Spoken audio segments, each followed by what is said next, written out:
Welcome back to the Talking Hedge. I'm Josh Kincaid, and this is a cannabis business podcast. There's a nursing home with a medical cannabis program that the feds can live with. Hospitals and nursing care facilities across the country have patients that are systematically designed access to medical cannabis, even if they're located in a state where it's legal.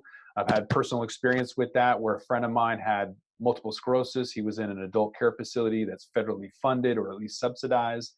And so they can't have vaporizers or anything inside. In effect, they have to be outside and off the property. So if you're outside and within 1,000 feet of a school, you could be given a ticket. So there's not a whole lot of places you can go. Washington State has a Class C felony on consumption lounges. So it's a felony to have a cannabis cafe. So with other states going legal, hopefully they have consumption lounges. But as an adult, especially somebody who's dying, you should be able to die with dignity. You should be able to sniff a rose, smell a flower, smoke a flower, do whatever you want to do on your last days. And so this is an amazing opportunity here where there's an adult care facility where they're allowing for these people to have medical cannabis. So there's one courageous trailblazer that's challenging the status quo. The Hebrew Home of Riverdale is a 735-bed skilled nursing facility located in New York that's developing an ingenious program that enables seniors to access medical cannabis under New York state law and remain compliant with federal law.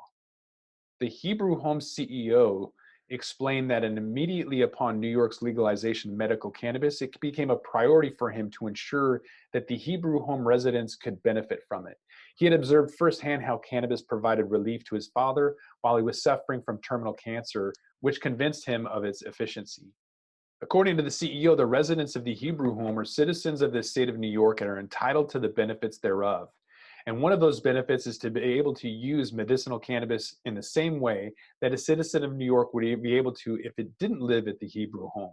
So why would it be discriminating against residents of the Hebrew Home because they live in a facility? He continues that he feels that they have an obligation to protect and enforce the rights of residents in a long-term care, and it's one of those rights. Residents must be able to self-administer their medication or have it administered by a caregiver who is not on the Hebrew Home staff. Because the Hebrew Home is a non-smoking facility, only orally administered medications or capsules with tinctures are permitted. The CEO stressed that the policies and procedures are not designed to circumnavigate federal law, but to make sure that medical cannabis is being used in a clinically approved and efficacious way, like any other medications used at the Hebrew Home. When asked by colleagues if he wasn't nervous about losing Medicare, the CEO responded that, "I believe that the federal government has bigger things to worry about than taking medical cannabis away from older adults, who, by the way, are getting off of opioids." And with that, we're going to roll this one up. I'm Josh Kincaid. This is The Talking Hedge, and I'm out.